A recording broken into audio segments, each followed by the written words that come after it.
Hi అన్న, అందరికీ నమస్తే. నేను మీ ఫ్యాన్ రైతుగా పరిచయమైన చాపలే రాయందను. నేను తయారు చేసిన ఫ్యాన్కు కొంతమంది కూలర్ పెట్టినావు, సైడ్ గుంట టేబుల్ ఫ్యాన్ పెట్టినావు అని అంటున్నారు.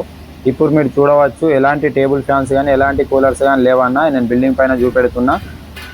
అయితే ఈ ఫ్యాన్ నుంచి ఒక డీసీ మోటార్ అమర్చి, ఈ డీసీ మోటార్ కూడా తిరిగే విధంగా నేను తయారు చేయడం జరిగింది. ఈ డీసీ మోటార్ నుంచి కరెంట్ ఉత్పత్తి అయ్యే విధంగా నేను తయారు చేయాలని ప్రయత్నిస్తున్నా. అందులో భాగంగా ఇప్పటివరకు 50% కంప్లీట్ కూడా చేయడం జరిగింది, మీరు కింద చూడవచ్చు.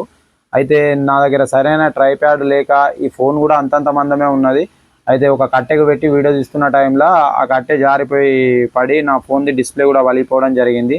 సో ఇప్పుడున్న పరిస్థితులలో నేను ఈ ఫోన్ని బాగు చేసి మెటీరియల్ తీసుకునే అంత అయితే ఇప్పుడు నా దగ్గర స్తోమత లేదన్న. అయితే కొంతమంది రైతులు ఏమన్నారు అంటే, అన్న మేము మీకు సహాయం చేస్తాము, నీ నంబర్ పంపి అన్న అని చెప్పి అడిగారు. సో దానికోసం అని చెప్పి నా ఫోన్పే స్కానర్ అయితే పెడుతున్నా.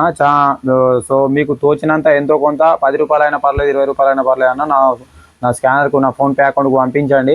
సో నేను తప్పకుండా ఈ కరెంటును తయారు చేసి రైతులకు ఎంతగానో ఉపయోగపడే విధంగా నేను తయారు చేస్తాను. నా కాన్సెప్ట్ కూడా ఏదైనా పనికిరాని వస్తువుని పనికొచ్చే విధంగా తయారు చేయడం. కాకపోతే ఇప్పుడు ఫస్ట్ అయితే దీనికి కావాల్సిన డీసీ మోటార్స్, డైనమో మోటార్స్, బల్బులు, ఎల్ఈడి బల్బ్స్ ఇవి తీసుకోవడానికి అయితే డబ్బులు కావాలి. సో నా ఫోన్ కూడా వలిపోయింది కాబట్టి నన్ను చాలా మంది రైతులు స్కానర్ పెట్టమని అడిగారు.